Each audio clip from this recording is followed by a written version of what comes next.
అయితే వస్తుంది bag.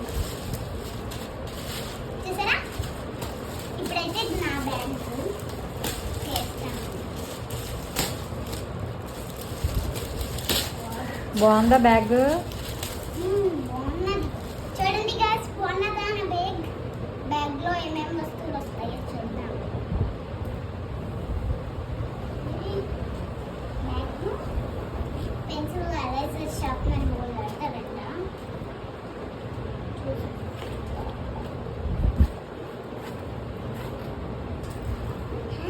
Water bottle వచ్చింది. ఎలా పెట్టు, నిలబెట్టు సరిగ్గా. వచ్చింది. పౌచ్ వచ్చింది. బుక్ వచ్చింది. యూనికార్న్ పెన్ వచ్చింది. ఇంతే గాయ్స్.